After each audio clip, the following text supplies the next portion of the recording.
Pronto, está gravando. Então, meu nome é Jerusa, eu sou vice-coordenadora do NUPED e gostaria de desejar a todos, agradecer a todos pela presença, né, e desejar a todos uma ótima oficina, agradecer a professora Cleide, né, por esse carisma, essa alegria, né, assim, enfim, essa disponibilidade em nos ajudar a aprender um pouco mais sobre essa temática que é tão importante. Então, muito obrigada pela sua disponibilidade. Gostaria de agradecer, eu não a vi aqui, eu não percebi se ela já entrou, mas gostaria muito de agradecer a Luziane da Silva Ribeiro, né, a discente que foi a grande responsável pela ponte com a professora Cleide, né, a partir do que ela vivenciou no Copene, ela e com outros estudantes que também estiveram lá, que acessaram a professora Adna e que pediram, né, para que fosse viabilizado essa palestra, essa oficina, essa aula com a professora Cleide, né, então, meu muito obrigada a Luziane, né, e meu muito obrigada aos estudantes que também com ela deram força e viabilizaram esse encontro de hoje. Então, muito obrigada, tá? Ah, ela está aqui sim. Obrigada, viu, Luziane? Bom, eu vou fazer, né, como de praxe, eu vou pedir também, até por conta da acessibilidade, né, uma formatação que normalmente a gente tem adquirido, eu tenho visto também em outros encontros, de uma autodescrição para os vídeos que estão sendo gravados, para pessoas que não têm, né, que têm algum tipo de deficiência visual, enfim, e que consiga identificar, né, as pessoas. Eu acho bastante interessante e acho que a gente precisa começar a pensar em todos os, né, na nossa diversidade, enquanto somos seres humanos diversos e com necessidades amplas, né? Então, eu já faço a minha autodescrição aqui inicial. Eu sou uma mulher preta, estou de turbante verde na cabeça, estou de camisa, né, com uma blusa branca, numa sala aqui com um fundo que tem livros, e sou uma mulher que tem, né, 45 anos, e vou iniciar apresentando a professora Cleide, né, para passar depois a palavra para ela. Eu tenho, infelizmente, a nossa vida não se resume ao Lattes e nem às nossas formações, né, os nossos títulos, felizmente, mas eu tenho aqui uma descrição sucinta, né, e depois eu passo a palavra para a professora. Então, ela é doutoranda em Letras, Estudos de Linguagem pela PUC, mestrado em Relações Étnico-Raciais, especialização em Cultura Afro-Brasileira e Indígena, pós-graduação em Gestão de Projetos para o Terceiro Setor, especialização em Tradução Português e Inglês, Literatura, Letras em Inglês, na Universidade Católica de Santos, consultora de Desenvolvimento de Ações Afirmativas no IDBR e professora de Inglês em Projetos Sociais. Então, seja bem-vinda, Cleide, passo a palavra para você. Muito obrigada, professora Jerusa.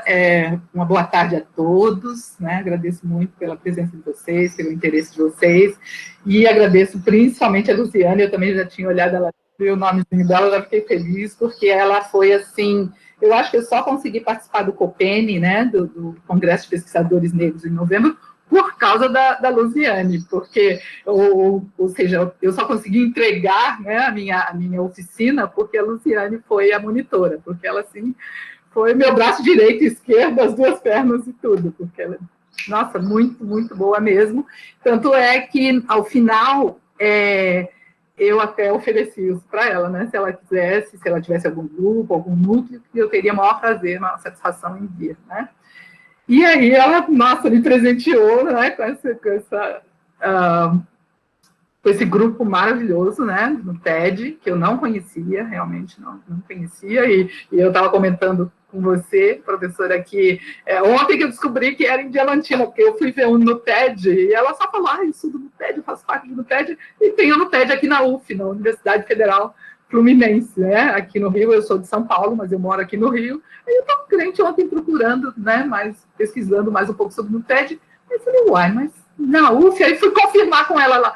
Não, professora, estamos aqui em Diamantina, na UFB, JM, né? Que para mim foi assim. Aí um parênteses para me descrever, eu sou uma mulher negra, de pele um pouco mais clara, e tenho cabelo crespo, médio, uso óculos, uso brincos, porque sem brincos é como se, se eu estivesse nua, eu posso esquecer a roupa, mas um brinco eu não esqueço. Hoje passei até perfume para vir para esse nosso encontro.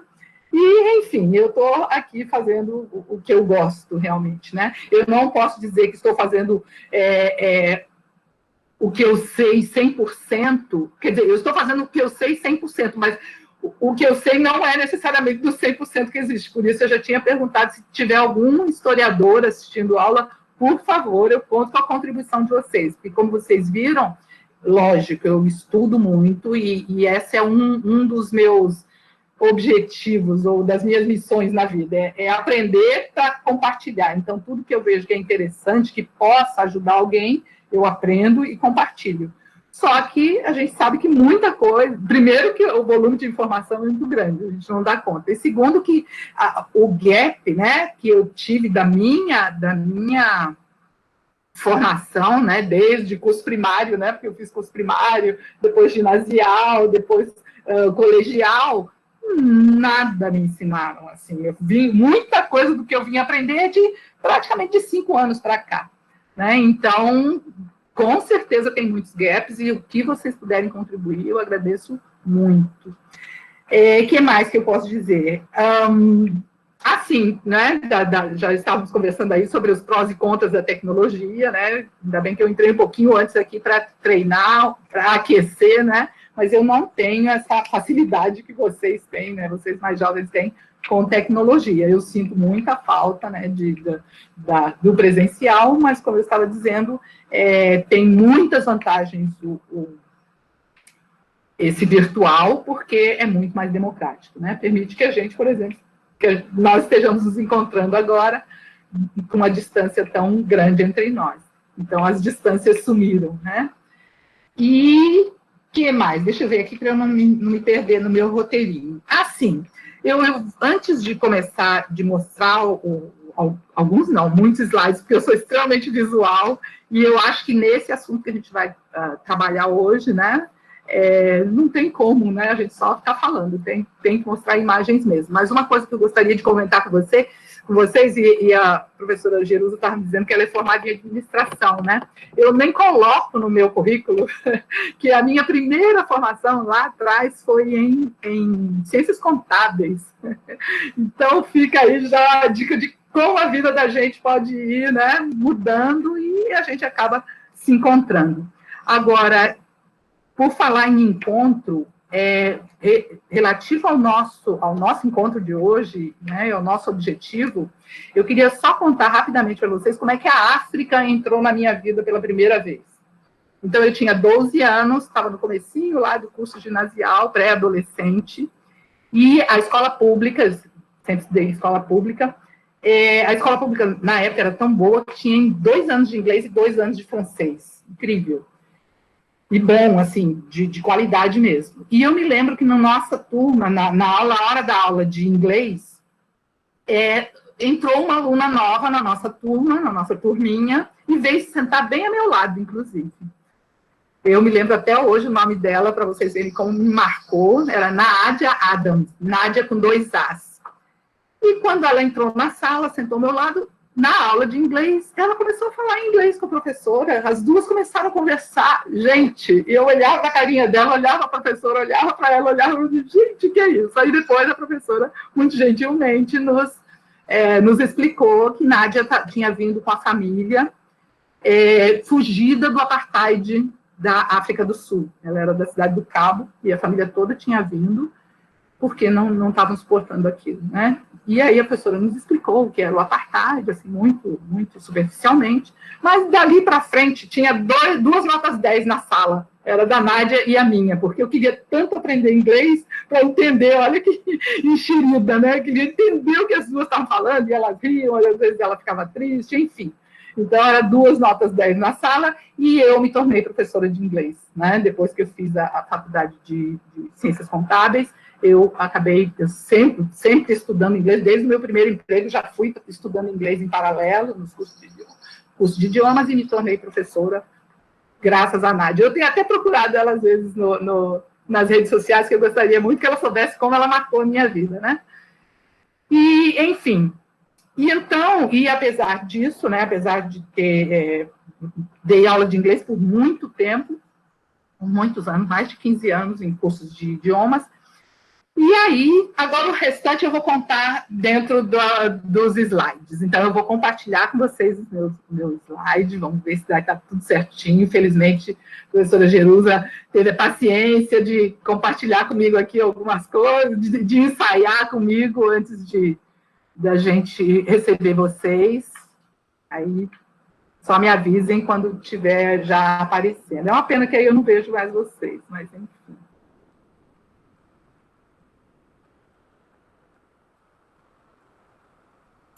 Está aparecendo? Está aparecendo, está. Ótimo. Então, vamos lá. Primeiro, eu quero elogiar essa divulgação que vocês fizeram, lindíssima. Quando a Luziane me mandou ontem, eu falei, você vou pôr no primeiro slide, porque está muito lindo mesmo. E esse nome que vocês, né, colocaram, realmente a gente vai falar sobre a África com o berço da humanidade e do conhecimento. E são super bem-vindos. Não é tanto... uma coisa que eu já vou pedir, foi bom ter acontecido logo agora no primeiro slide, que eu já vou pedir desculpas a vocês, porque tudo que eu faço no meu computador dentro do PowerPoint. Mas nós vimos agora, um pouquinho antes do encontro, que talvez porque ele fique muito pesado, ou enfim. Então, o que eu fiz? Eu joguei no Google Drive. E no Google Drive, ele perde algumas animações, algumas coisas que eu tinha feito lá pelo PowerPoint. Então, aqui, por exemplo, ontem eu tinha tirado esse fundo preto da UFMJ e do NUPED para ficar mais nítido, mas agora eu vi, mas nada que esteja comprometendo, né? Então, quero muito agradecer novamente, né, e parabenizar o NUPED, né, por esse projeto lindo de vocês aí, e vamos em frente. Depois, então, o nosso encontro, África, berço da humanidade e do conhecimento, né? Como eu disse agora, eu estou fazendo o doutorado, mas mais tarde eu digo para vocês como é que eu cheguei nesse doutorado. Eu dividi, né, como nós temos 2 sábados aí, essa primeira parte a gente vai falar dessa valorização, né, que nunca houve da cultura afro, né? Vamos refletir sobre a influência da civilização africana, da contribuição da população negra, o impacto na construção da sociedade brasileira, em várias manifestações, né? Algumas a gente até já conhece, a gente sabe que o negro é bom na culinária, na música, no esporte, né? Mas o que é que não nos contaram, né, em relação a essas outras manifestações? E no sábado que vem a gente vai falar sobre as perspectivas de inserção da juventude negra no mundo do trabalho, né? Que é como uma consequência de toda essa história, né? Onde é que a gente vai chegar depois?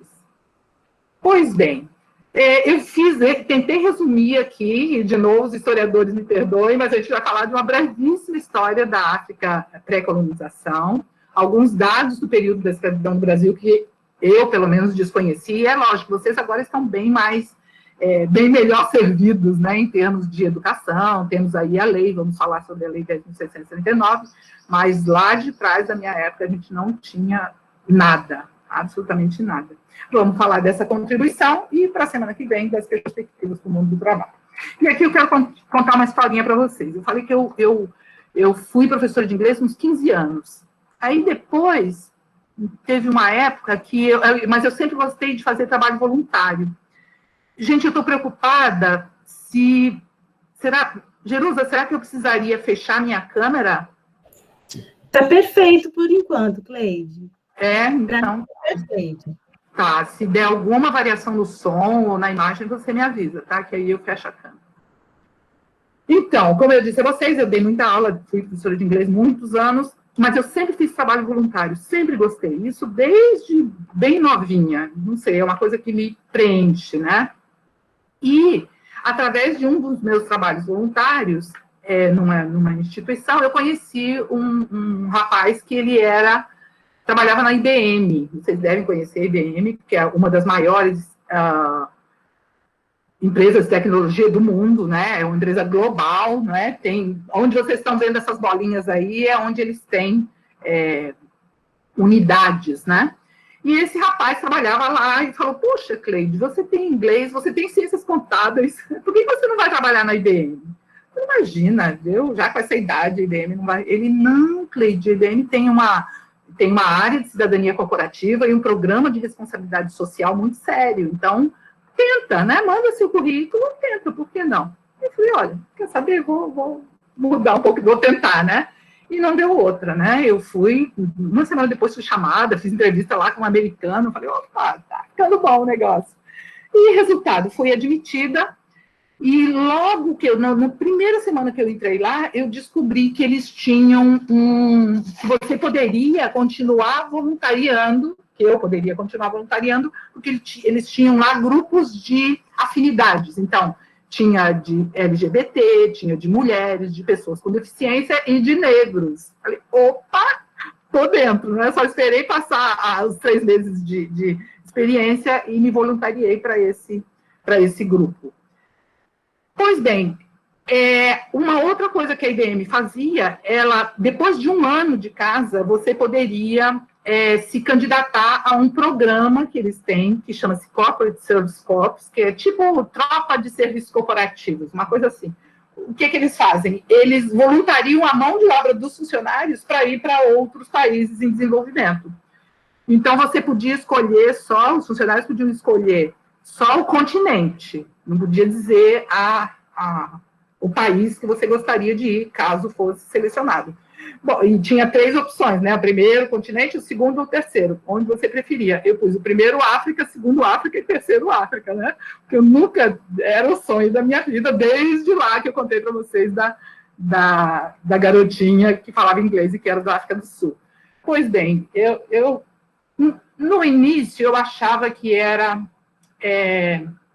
tem uma palavra, serendipidade, não sei se vocês conhecem essa palavra, né, do inglês é serendipity, que é quando a coisa acontece assim, sabe, tipo, como é que é aquele cientista lá que caiu a maçã na cabeça dele e ele descobriu a gravidade, a lei da gravidade, essas coisas, que o acaso, eu sempre achei que era o acaso, na minha vida aconteciam uns acasos muito interessantes, como da menininha vir sentar ao meu lado, sendo da África do Sul, né? Mas agora eu já mudei de ideia, depois eu conto para vocês. Mas, pois bem, 1 ano depois que eu estava lá, eu me candidatei e eu fui uma das escolhidas, das selecionadas para ir para o Senegal. Eu até falei, gente, mas tem algum erro? Mandei até um e-mail lá para a coordenadora, falei, gente, eu não falo francês, né? Senegal é francês. Eu falo inglês. Aí ela falou, não, pode ir tranquila que o idioma é só parte da aventura. Ela colocou assim no e-mail. Aí começamos a estudar, então eles pegam assim, eram 15 pessoas no nosso grupo, só que uma do Brasil, outra do Canadá, outra da Noruega, outra do Japão, outra, enfim, 15 nacionalidades diferentes, né?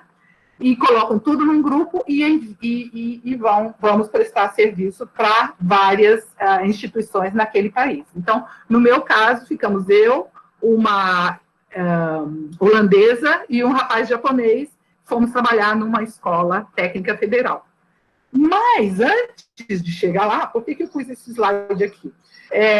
No dia do voo, né, no dia que eu fui para lá, lógico que era voo econômico, né, que a IBM queria economizar, então, em vez de ir direto, vocês sabem que dá para, né, de Fortaleza ao Senegal, acho que é 5 horas, é só cruzar ali o Atlântico. Só que o voo que eu fui, ele fez uma escala na África do Sul. Olha aí as coincidências da vida, né? Olha aí a serendipidade. Primeiro lugar... eu esqueci de falar para vocês que eu sou canceriana, e canceriana geralmente é emotiva. E esse assunto, principalmente, mexe muito comigo. Então, vira e mexe, vocês vão me ver aqui meio engasgada. Mas, enfim, me desculpe, já peço desculpas por antecedência. Enfim, lá fui eu, primeiro lugar que eu desço na África, né, para fazer essa escala, foi exatamente em Joanesburgo, né, a capital lá da África do Sul, e aí a gente teve que descer para mudar de avião, fiquei lá umas 5 horas no aeroporto, e a primeira coisa que eu vejo quando eu desço do avião era esse banner enorme no corredor, dizendo they call it Africa, we call it home, né, quer dizer, eles chamam de África, nós chamamos de lar. Ali eu já comecei a chorar, né, já entrei aos prantos, pisei no meu solo, né, da Mama África aos prantos. Aí, pronto, quando cheguei, fui lá para cima, desculpa, cheguei lá no Senegal, gente, é incrível, eu acho que dentro das possibilidades de cada um, né, se puderem voltar lá, né, pisar no nosso solo, no solo dos nossos ancestrais, é algo, assim, indescritível. Porque a sensação que eu tive quando eles disseram isso, né, nós chamamos de lá, quando eu desci para valer lá no Senegal, em Dakar, gente, eu olhava para um lado e eu via, olha minha tia Isabel ali, olha minha prima Lourdes ali, olha meu sobrinho ali, sabe, assim, muita semelhança, muita familiaridade, eu me senti realmente em casa. Tá? Então, isso, assim, foi uma das experiências definitivamente mais marcantes da minha vida. E nós ficamos lá um mês, e uma das coisas que mais me marcaram, primeiro, lá 94% da população é muçulmana. E uma das características, né, do islamismo é que cada homem pode ter 4 esposas, por lei, pelo Alcorão, tá? No Alcorão, né? Desde que ele tenha condições, né, de dar o sustento para essas 4 famílias, eles podem ter até 4 esposas, que podem tanto morar juntos, como podem morar em locais separados, em casas separadas. Então, o guia, a gente trabalhava a semana inteira, eu fiquei um mês só lá, mas, nossa, foi muito intenso. E aí a gente trabalhava durante a semana, e no fim de semana a gente ia conhecer, né, o país, conhecer as praias, enfim. E o guia que nos levava todo final de semana, ele era bem assim, ele tinha uma família em Dakar e a outra família no litoral, né? Então, foi assim, para a gente, né, que não está acostumado, foi bastante estranho isso, e a convivência aparentemente tranquila, até porque está no Alcorão, né? Então, as esposas se aceitam, digamos, né? E foi muito interessante que quando eu voltei, um casal de amigos foi me buscar no aeroporto, e a primeira coisa que eu contei foi isso. E aí o rapaz falou assim, o meu amigo Ricardo, mas meu primo também. Ele tem uma família no Rio e a outra em Cabo Frio. Eu falei, mas aí não tem lugar nenhum que legalize isso, né? Aí já não é a religião, não é nada, não é por lei. E ele falou, e ele ainda brincou e falou assim, eu também nem acho uma boa coisa, porque aí você tem que ter 4 sogras. Não sei o que eles têm contra as sogras, mas eu achei que foi uma coisa que ficou marcada. Agora, o que ficou mais marcado, e aí também apaga completamente um estereótipo que a gente tem da África. Sim, existem lugares pobres, sim, existem países pobres, sim, existem guerras internas, guerras civis por conta das riquezas que tem lá, e sim, existe. Mas todo africano, pelo menos aqueles cujos países foram colonizados, né, por estrangeiros, eles falam 2 línguas, no mínimo 2 idiomas, a língua nativa deles e mais a língua do colonizador. Então, esse grupo que eu dei aula é uma escola técnica federal, eu não sei se aí em Minas vocês, com certeza vocês têm, né, Cefet, essas escolas técnicas, né, que preparam os jovens para o mercado de trabalho, lá era como, LET-SP, o nome da escola, é um liceu que prepara os jovens na área de mecânica, de hidráulica, e é referência na África, não no Senegal. Tem alunos, na época que eu fui, tinha 950 alunos, e que recebiam jovens, né, jovens estudantes de qualquer país da África, né, está aberto. E nós demos aula de gestão de projetos, daí eu ter feito depois gestão de projetos para o terceiro setor, foi inspirada nesse projeto, porque nós demos aula de gestão de projetos para 45 professores, 40 professores e 5 alunos que foram chamados, porque eles têm lá um English Club, né? Eles já estudavam inglês, então eles participaram. Então, pronto, no mínimo eles eram trilíngues, né? E aqui não dá, como eu disse a vocês, isso aqui pode virar um curso de de extensão, porque a história, o que eu vivi lá, já dá um curso, pelo menos um mini curso, né? Então, não vou me estender, mas é só para vocês perceberem como a gente recebe as informações de lá, modificadas, digamos, né? Não é a verdade absoluta que a gente sabe deles. E aí, gente, agora eu esqueci de falar para vocês que eu precisaria que vocês tenham lápis e papel à mão, lápis ou caneta e papel à mão. Por quê? Quando eu faço esse trabalho no Zoom, o Zoom tem uma ferramentinha que chama-se enquete, que a gente tem como passar o quiz para essa ferramenta. Aqui no Google Meet a gente não tem, pelo menos eu não descobri. Eu até fiz uma pesquisa, mas não achei. Então, eu queria que vocês respondessem esse quiz, esse desafio, né?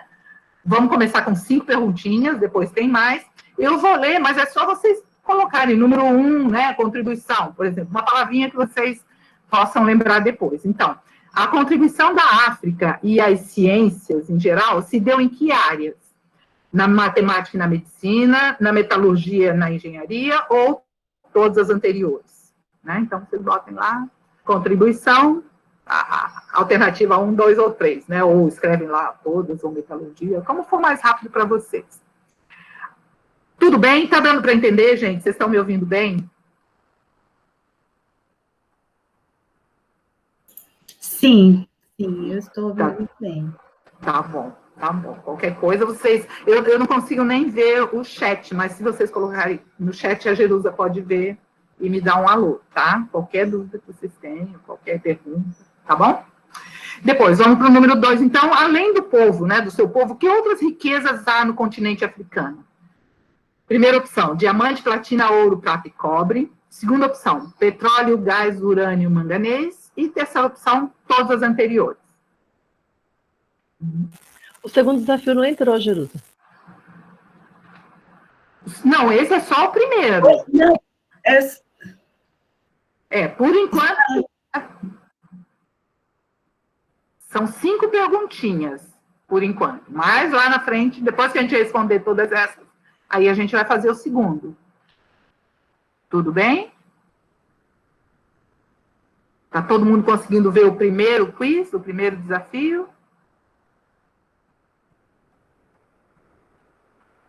Eu vou ler a terceira perguntinha. Não sei se está bem claro para vocês, mas eu estou lendo só para reforçar.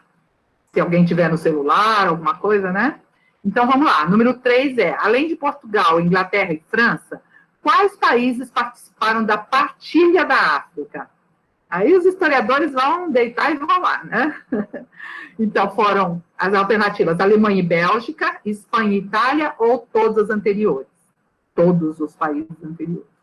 A número 4, quanto tempo durou o regime escravocrata no Brasil? Aproximadamente 380 anos, 280 ou 180? Aí tem que fazer as contas, né? Quem não sabe.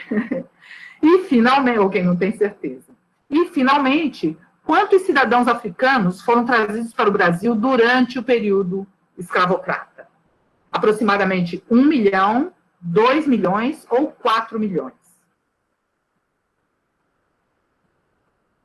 Tudo bem? Podemos ir em frente? Depois, no final, depois as respostas eu vou mostrar, eu vou passar para vocês direitinho, tá? Por enquanto, essas são as 5 perguntinhas que a gente vai responder. Quem já sabe, alguém aí tem 100% de certeza em todas? Se tiver, vai me ajudar aí a continuar a aula, continuar o encontro. Então, vamos lá, posso mudar de slide?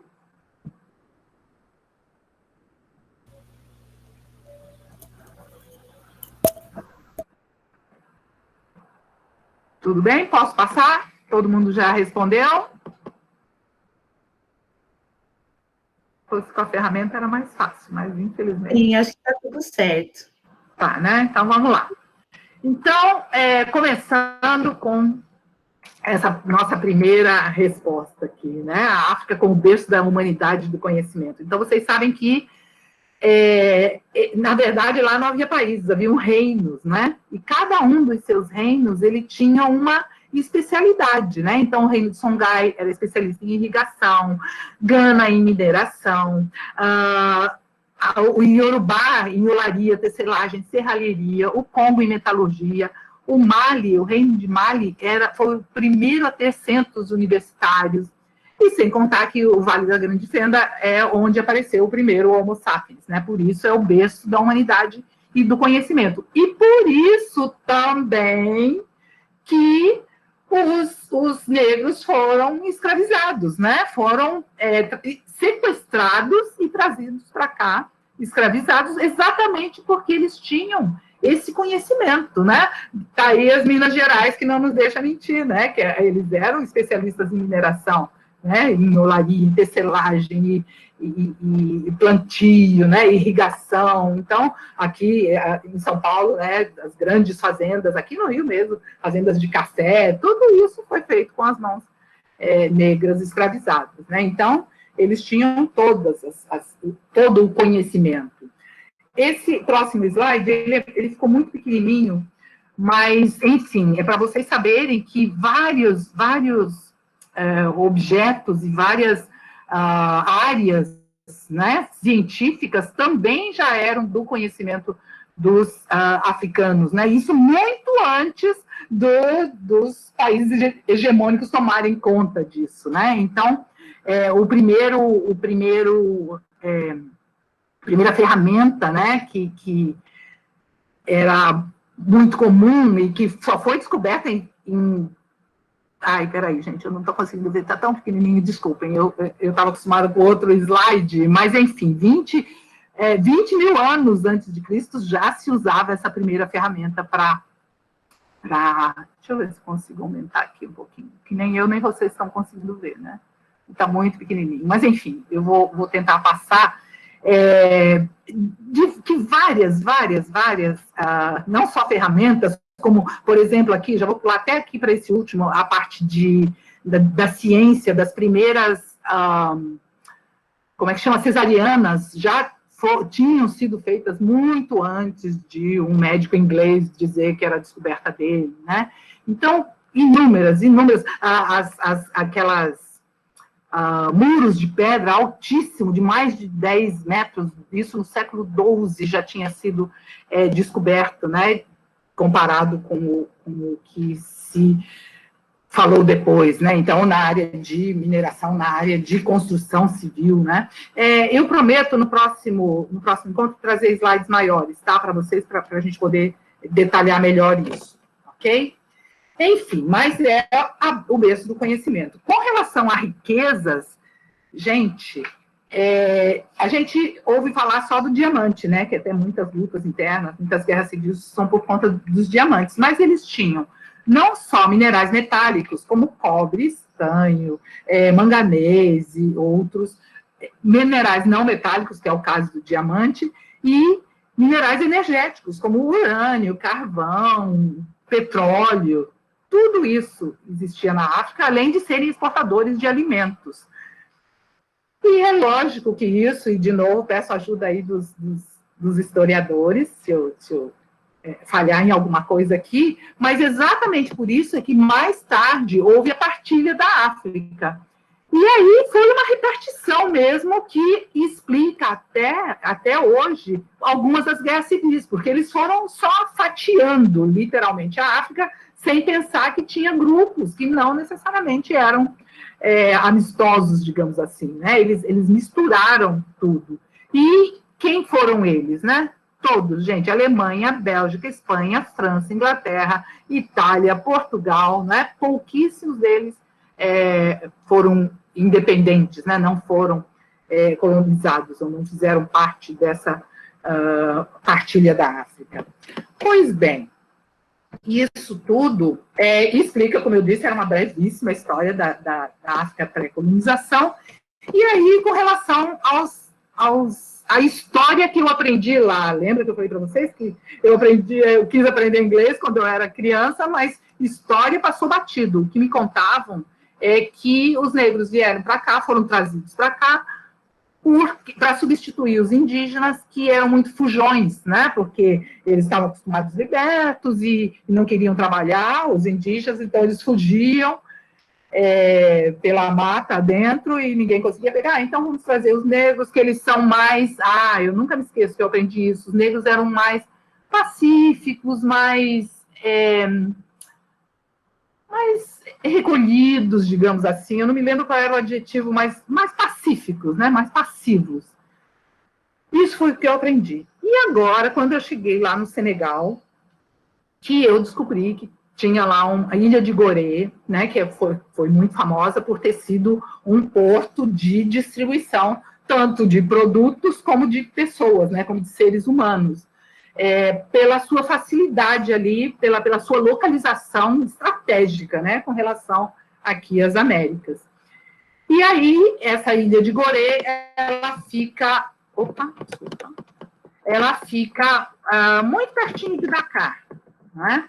Então, isso que eu disse, eu perdi o movimento dos slides, mas eu vou tentar explicar para vocês a sequência. Então, aquelas duas imagens lá em cima são casas que existem nessa Ilha de Gorée, em formato de navios.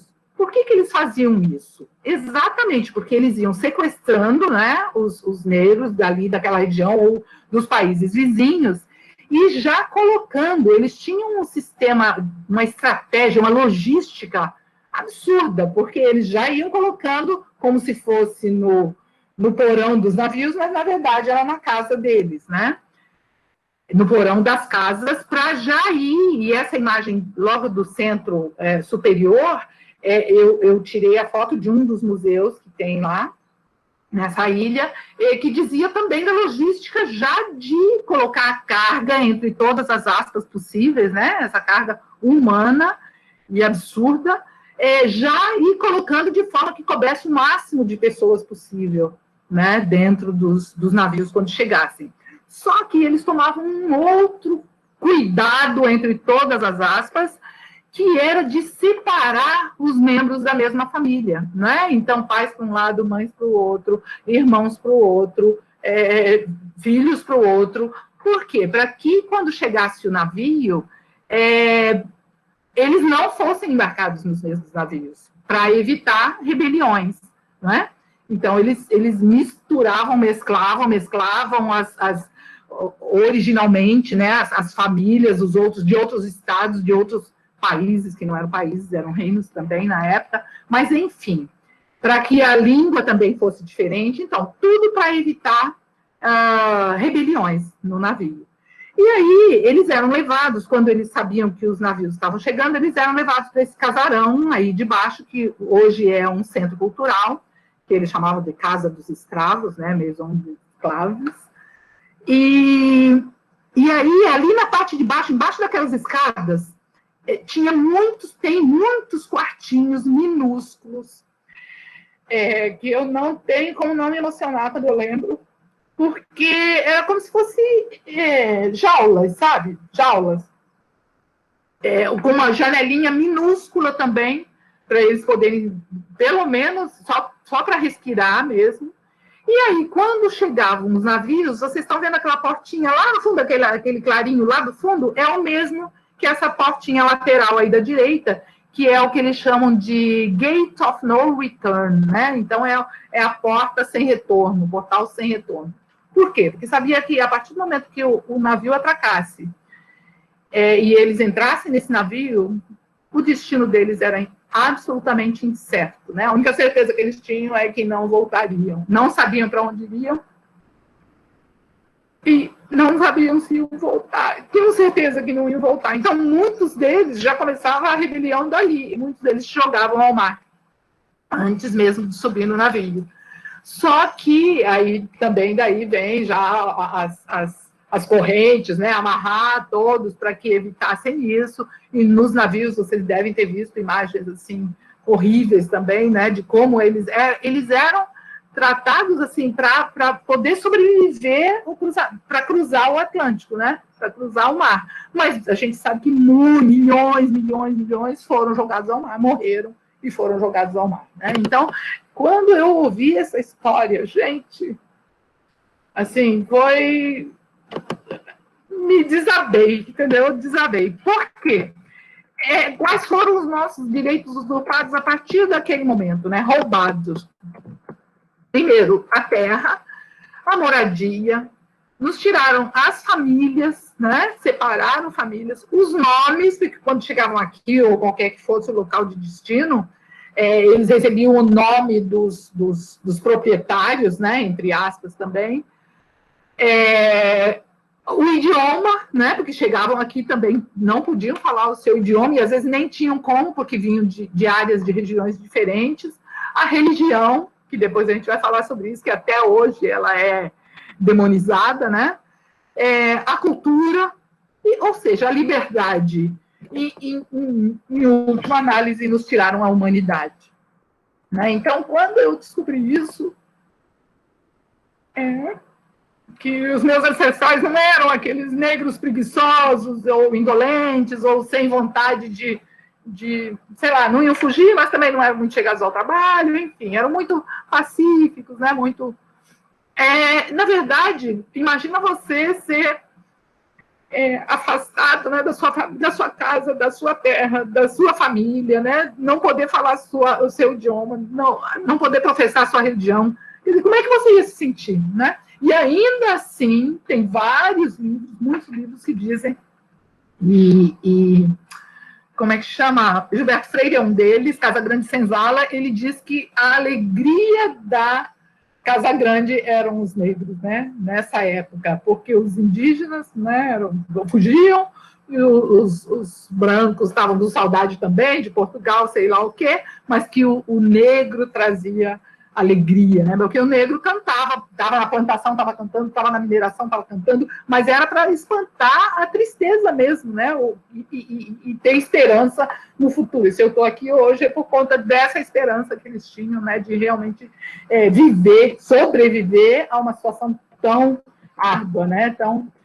E aqui a gente já tem mais uma resposta, né? Quanto tempo... Eu não sei porque eu pus 380, na verdade são 360 anos, né? Que houve... que foi a duração, né, da escravidão no Brasil, do período de escravidão de 1530 a 1888. Alguns livros falam em 5 milhões, mas eu achei essa fonte que diz que aproximadamente 4 milhões. Ninguém tem esse número correto, na verdade, né? Mas diz que saíram de lá mais de 20 milhões, né, para vir aqui, para cá. Mas, enfim. Esse é o número que a gente tem. E aqui, lembrem-se bem dessa foto, que depois, no sábado que vem, a gente vai falar, talvez até traga de novo, mas talvez não precise. Tem um detalhe muito interessante sobre essa foto que eu quero comentar com vocês num outro momento, tá? Essa é a primeira foto que tem notícia, né, de um navio negreiro. Agora, Jerusa, agora aqui dentro não tem como eu passar o vídeo. Como eu disse, dentro do Google Drive a gente perde algumas definições, né? Então, o que eu vou fazer depois para vocês esse vídeo chama-se Encontrei Minhas Origens, porque foi exatamente o que aconteceu comigo, né? A partir do momento que eu pisei em solo africano. E eu vou deixar, então, no chat o link para o YouTube. É de Oliveira Silveira, é um poema, assim, lindo, lindo. Tá? Então, me perdoem porque não tenho como mostrar para vocês, a não ser que eu saísse do Google Drive, entrasse lá no outro, mas talvez durante o intervalo eu faça isso. Aí eu trago para vocês o vídeo na próxima metade. Oi, desculpa, Você pode quer falar. que eu tente compartilhar? Eu entrei no YouTube e encontrei o vídeo. Ótimo, então eu vou parar aqui. Eu paro o compartilhamento aqui. Beleza. E aí, Vamos ver se eu consigo compartilhar. Tomara. Vamos ver. Deixar aqui, meu Deus.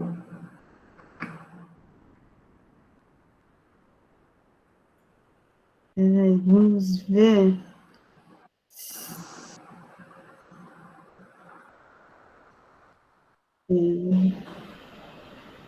Para vídeo e animação. Aqui.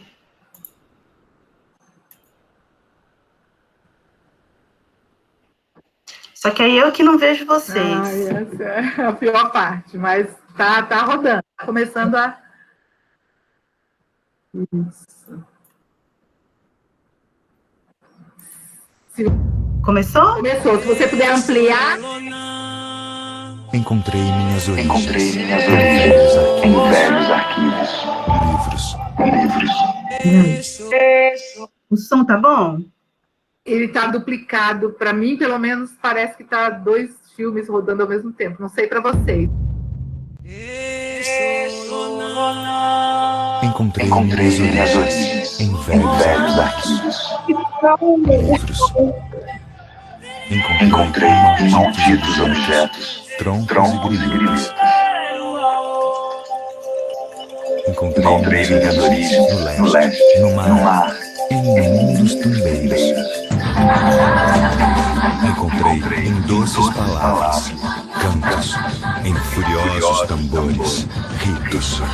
Encontrei minhas origens na cor de minha pele, nos lãs de minha alma, em mim, em minha gente escura, em meus heróis altivos. Encontrei-as, enfim, me encontrei. 20 de novembro, Dia da Consciência Negra. Eu acho que deu para o pessoal entender, mas realmente ficou com eco, sabe? Mas vamos ver. Deu para entender, pessoal? E aí a gente pode compartilhar esse link depois. Estou dizendo que sim, que deu certo. Então pronto, é isso que vale. Muito obrigada. Já salvou aí. Temos outros vídeos também. E ele é bem curtinho, então... Beleza. Aí, só um minutinho. Deixa eu pegar aqui. Deixa eu compartilhar de novo de onde eu estava. Vamos ver. Então, esse como é que se diz? Esse poema me fez assim, sabe? Quando eu vi esse poema, eu falei, é isso, né? Eu descobri as minhas origens. Que bom, né? Que bom. E por isso eu digo para vocês que eu gosto de compartilhar tudo que eu aprendi. Porque quando voltei de lá, eu voltei assim... Outra no sentido de, tipo, renascida, sabe? De que, agora eu sei quem eu sou. Eu tenho aqui um solo, né? Eu tenho realmente uma terra que nos foi retirada, enfim. Pois bem, aí... deixa eu passar que eu tinha colocado. Então, aqui a gente vai conferir o que a gente viu até agora, né? Então, que a contribuição da África se deu em todas as áreas, né? Eu fico devendo aquele slide para vocês. Que, além do povo, tinha tudo quanto era riqueza. E, além de Portugal, Inglaterra e França, que a gente já está mais acostumado, eu nem sabia que Bélgica também participou da partilha da África, Espanha, Itália, todo mundo, né? Tirou a sua lasquinha, ou a sua grande lasca, né? O tempo que durou foi aproximadamente 360, eu pus aqui 380, mas é o mais próximo. E quantos cidadãos africanos, né, que na verdade eles não eram escravos, eles foram escravizados, eles foram sequestrados durante esse período, aproximadamente 4 milhões, né, no mínimo 4 milhões, tá? Olha, aqui uma desvantagem da aula à distância, né, do ensino à distância, porque se a gente estivesse juntos, todos numa sala, eu ia perguntar quem acertou todos, quem gabaritou, e ia dar balinha. Eu tenho pote de balinha de chocolate aqui. Agora vocês vão ficar com água na boca por enquanto, tá? Mas até sábado que vem eu penso em alguma recompensa pela participação. E aí, agora, diga, meu amor. Só para eu não esquecer. Mas se você, de repente, poderia tentar reproduzir esse quiz num formulário, e aí você só compartilha o link e as pessoas podem, então, a partir do link, responder, e você recebe a resposta do formulário. Acho que isso é uma boa... Aí, você diz dentro do Google Drive, para que todo mundo... Eu teria que copiar esse link. O link, você faz o formulário, a parte, né? E aí você compartilha o link do formulário, a gente acessa, responde, você recebe as respostas automaticamente.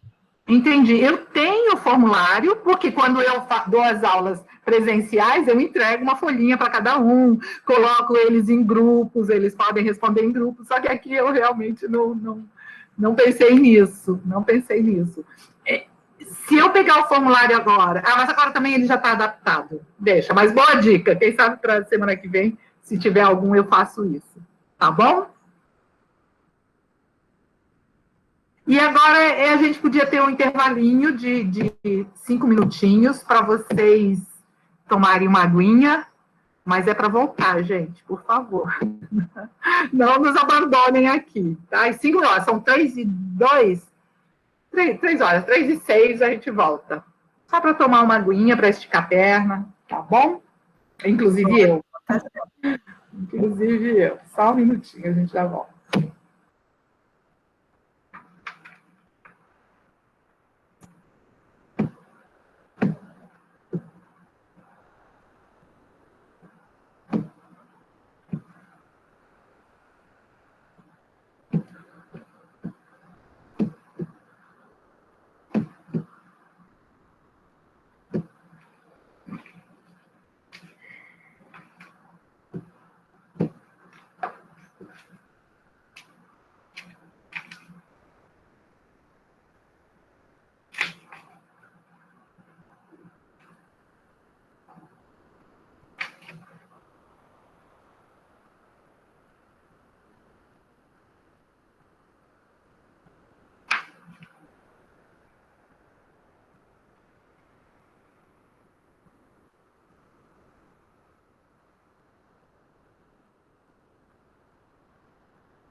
Janice, tudo bom?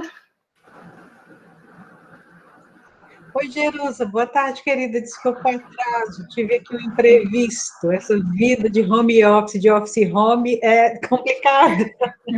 Me perdoe enormemente. Imagina que nós estamos no intervalinho de 5 minutos, nós já estamos para dar uma esticada na perna, mas já estamos voltando. Sim, sim. Eu estou com uma acadêmica, a Tássia, ela queria muito participar, e aí, como eu atrasei, tem ainda alguma oportunidade? Sim, sim, pode, sim. Posso passar o link para ela? Pode passar o link para ela. Então... Aí eu vou passar, agora na segunda parte eu vou passar uma lista de presença, e aí a partir da lista a gente entende. Ok. Boa tarde, Adna. Tá bom, obrigada, Jerusa. Meu filho, dá licença, vamos no canal.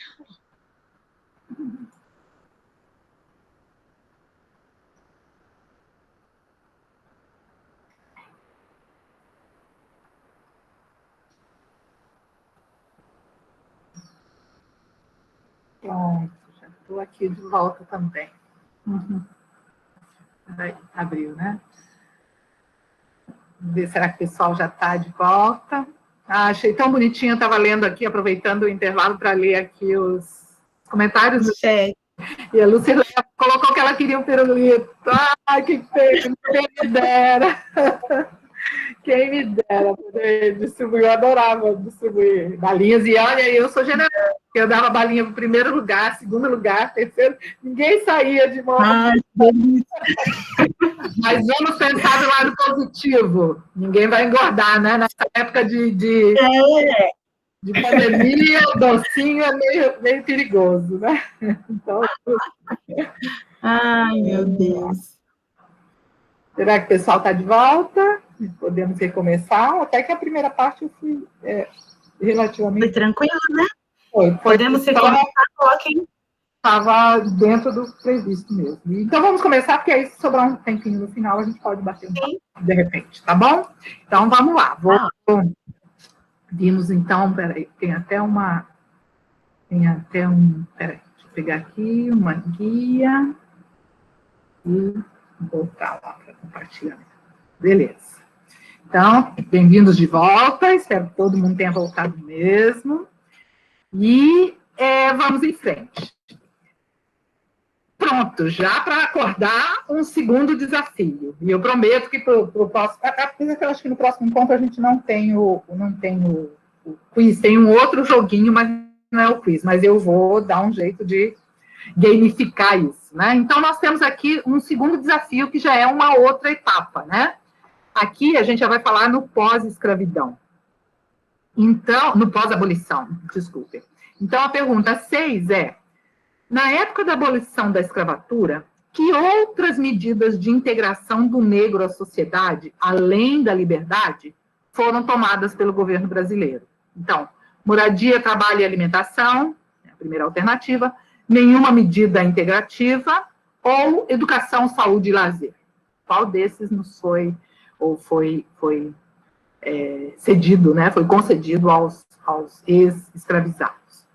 A número 7. Quais dos itens abaixo eram proibidos por lei no Brasil até o início do século XX?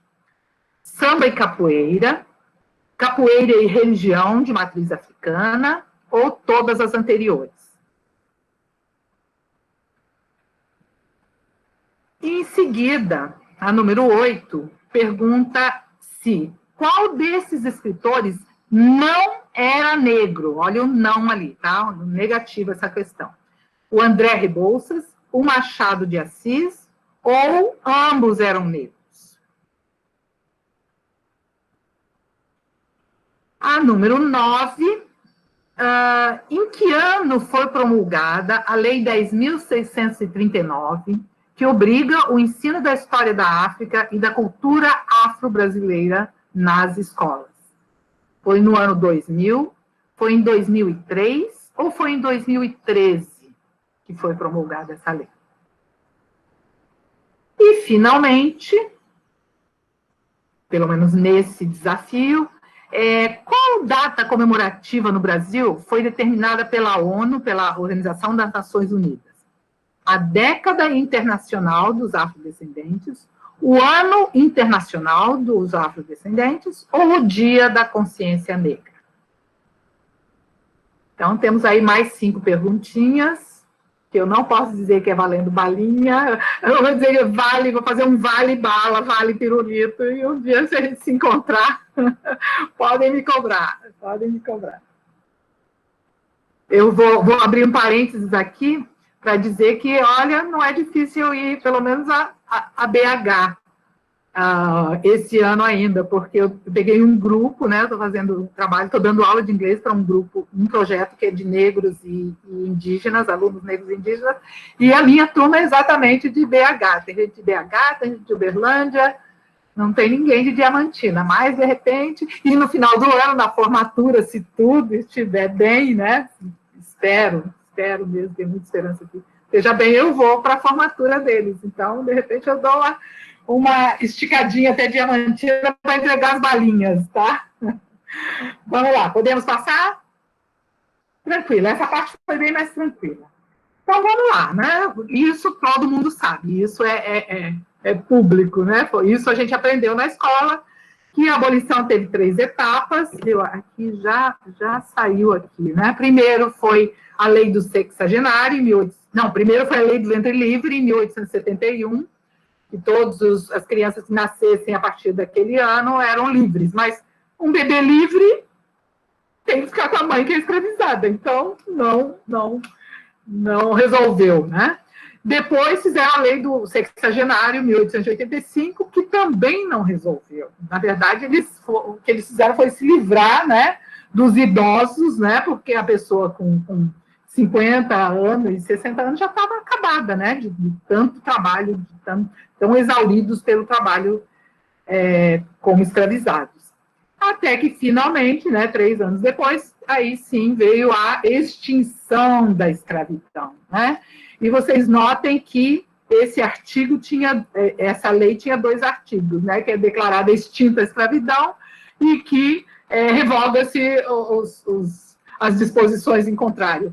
Isso era a liberdade, isso era a abolição, né? Que tem gente que ainda acha que agradece à princesa Isabel, quando, na verdade, né, foi uma liberdade sem igualdade nenhuma, nenhuma outra, nada nos foi dado, né, aos ex-escravizados, para garantir a sua sobrevivência, né, então nem trabalho, nem estudo, é só liberdade, né, eles foram simplesmente, eu chamo que eles foram despejados, né? Foi uma ordem de despejo, né? Tanto que muitos, né? Uma grande parte, senão a maioria continuou trabalhando em troca de comida, que não era muito diferente do que era antes, né? Continuaram sendo explorados, e isso se reflete até o dia de hoje, e a gente vai falar sobre isso na semana que vem, né? Como é que isso, lembra que eu falei? De onde a gente veio, onde estamos hoje e para onde queremos ir, né? Então, esse onde estamos hoje tem muito mesmo, dessa etapa horrível, para não dizer outra coisa, que foi a escravidão na vida dos nossos antepassados. Tão horrível que a gente fala muito de que, deixa eu voltar um pouquinho, que nos Estados Unidos e na própria África do Sul é que houve segregação, né? Ali sim houve racismo, aqui nunca, né? Aqui, aí veio depois, né, no início do século passado, veio o mito da democracia racial. Não, aqui todo mundo junto e misturado. Mas eu queria mostrar a vocês, que eu também não tinha visto, isso eu vim a conhecer depois, já fazendo mestrado, que, primeiro, aquilo que eu falei que nos tiraram a humanidade, né? Nos objetificaram, nos animalizaram. Então, tinha lá, por exemplo, de um jornal da Bahia, de 1855, que dizia que o Ariane, que era o proprietário lá, venderá em leilão alguns escravos, alguns cavalos e um asno, né? Olha o nivelamento que se fazia, né? De animalização mesmo. Depois, houve uma lei, um segundo ato oficial, uma lei complementar à Constituição do Império de 1824, detalhe, durou até o ano da República, né, da proclamação da República, que proibia os negros e os leprosos de frequentar escolas, pois eram considerados doentes e portadores de moléstias contagiosas. Isso está no livro de Bessiane, agora de 2013. Ou seja, só ali, mais de 60 anos que os nossos, né, que os nossos ancestrais foram proibidos de frequentar a escola. Isso é segregação, né? E mais ainda, com o tal o advento da democracia racial, né? Não, porque era tudo uma mistura. Na verdade, o que foi negado aos negros foi concedido aos imigrantes, né? Então abriu-se a porta da imigração, né? Para não negros, lógico, né? Então, europeus, né? Quem quisesse vir, e o incentivo para virem para cá era exatamente ganharem terras, né? Gente, com terra, qualquer um sobrevive, né? Você planta para a sua subsistência, você vende, pronto, não precisa mais do que isso. E isso foi dado só para os estrangeiros, para os imigrantes. Qual era o objetivo? da miscigenação, né, da mistura, que aos poucos ia embranquecer o país. E isso, não vou entrar em detalhes, mas estava lá escrito no livro do Lacerda que após um século, ou seja, apenas 100 anos, provavelmente a população do Brasil será representada na maior parte pelos indivíduos de raça branca. E, ao mesmo tempo, o negro e o índio terão, sem dúvida, desaparecido dessa parte da terra. Né? Como se nunca tivessem vivido aqui, nunca estivessem passado. Né? E no caso dos indígenas, então, mais ainda, né? Que eles que eram os reais donos da terra. Né? Mas era uma estratégia, de novo, né? Uma logística muito bem armada para se livrar daquilo que eles queriam esquecer, né? E como dizem meus aluninhos, como dizem vocês jovens aí no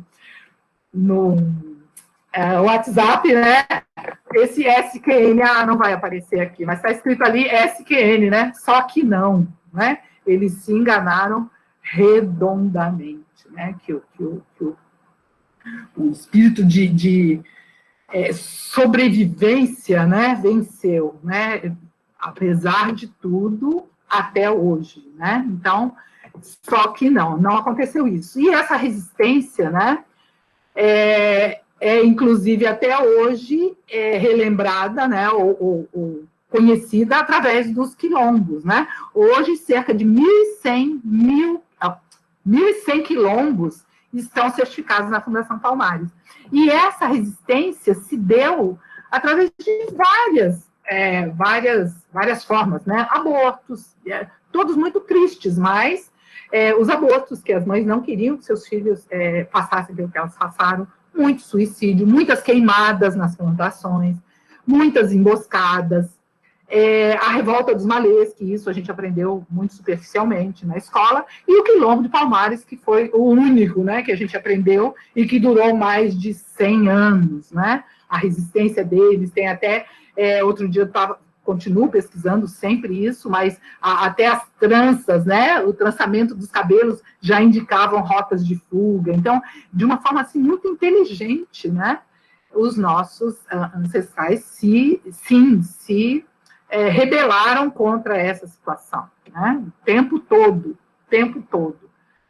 E aí, vamos falar, então, bom, sobrevivemos, né? Sobrevivemos. E qual foi a nossa contribuição cultural? Aí é meio regional, né? Tem coisas que, com certeza, vocês aí de Minas conhecem, talvez não todas, mas, aqui, de novo, está fazendo falta a gente poder conversar. Mas, se vocês puderem, eu vou dar um tempinho para vocês reconhecerem que tipo de culinária, que tipo de pratos são esses. Tem alguns que são facílimos, né?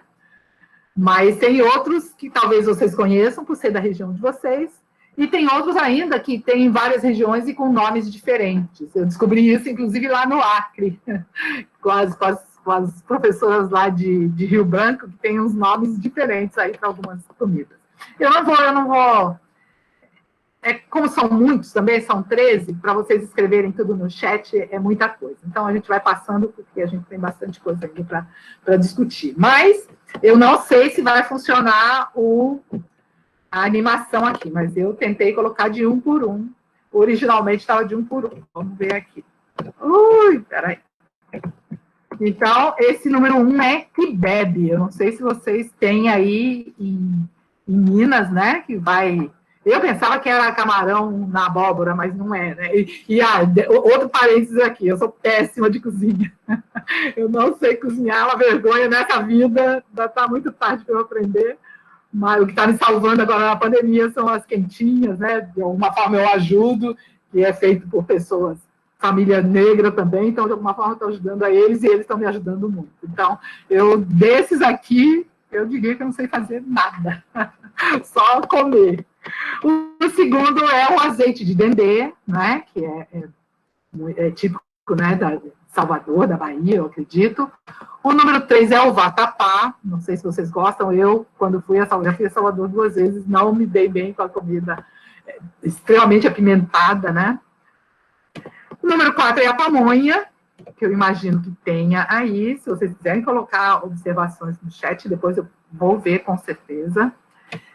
Ou se quiserem falar também, fiquem à vontade. Esse número 5 deu polêmica, porque as pessoas conhecem, eu conhecia por canjica, né? Isso desde lá de São Paulo, mas é também conhecido como mungunzá, que é muito gostoso, diga-se de passagem. Esse aqui é a maior polêmica, porque na minha terra, lá em Sampa, a gente chama isso de cuscuz. Quando eu falei isso aqui para os alunos do Rio, não, professora, cuscuz é branco, é feito de mandioca. Eu falei, não, eu levo vocês lá em São Paulo para a gente comer esse cuscuz salgado, com farinha de milho, com ovo, com tomate. Uma delícia, uma delícia. Mas é diferente aqui o que eles chamam, né? Não sei aí em Minas. Tem gente que chama até de cuscuz paulista, né? Essa é a nomenclatura que eu conheço e que é muito gostoso. O leite de coco, né? Também, que é muito conhecido. Esse, com certeza, vocês conhecem, não sei se gostam, que é o acarajé. Quiabo, eu particularmente não gosto, muito amargo, mas dizem que tem um jeito de fazer que fica uma delícia, eu ainda não experimentei. Fazer eu nunca vou experimentar, mas comer, se alguém quiser e me convidar, eu agradeço. A pimenta, né, de vários tipos. O chuchu, que eu também não gosto, eu sou meio enjoada para comer, além de tudo, além de não saber fazer, ainda sou enjoada para comer. E, finalmente não, o penúltimo é o caruru, né, que, para mim, parece meio que não sei, eu imagino que seja com camarão também, né, o caruru. E, finalmente, o prato que ficou conhecido como, né, desde a época dessa democracia racial instaurada ou imposta, né, porque ele representava todas as cores, né, da nossa bandeira, o verde, o amarelo, das riquezas, né, e por aí afora, né. Então, essa foi uma contribuição, e tem muito mais, né, de pratos que eram da culinária africana. Uma outra contribuição, e que agora, pelo menos aqui no Rio, está bastante forte, já temos muitas relativamente, né, lojas e muitos quiosques com vestuário africano. Como eu disse a vocês, quando eu fui lá para o Senegal, é exatamente assim. A sensação que a gente tem é que elas e eles estão indo para uma festa sempre, porque sempre muito colorido, até para ficar dentro de casa, né, essas estampas são muito lindas, muito ricas, muito alegres, né? Os turbantes, né, que já deram polêmica, hoje a gente não vai falar sobre isso, mas já causaram polêmica, porque aí todo mundo acha que pode usar o turbante sem saber a origem do turbante, sem saber a importância dele para a cultura e para a religião de matriz africana. O que mais? A música e dança, né? Vamos ver se vocês conseguem reconhecer alguns estilos musicais e de dança nessas imagens aí. Eu, particularmente, conheço, assim, pessoalmente, 2. Já participei, já dancei um deles, tentei aprender, que é lindíssimo, mas tem muita coisa aí, tem muita arte, né? Eu vou colocar para a gente seguir. Então, o primeiro é a congada. Já vai tudo junto, ó. Congada, o afoxé, né? O mais famoso afoxé, Filhos de Gandhi, lá de Salvador. O maracatu, que tem muito como chama? São Luís, né? Do Maranhão, que está na minha listinha também de cidades para conhecer, cidade e estado para conhecer. O frevo, né? Que eu já tive grande prazer de ver pessoalmente lá em Recife. O machixe, esse eu não conheço, não vi pessoalmente. E o jongo. Gente, se alguém de vocês vier para o Rio, me avise.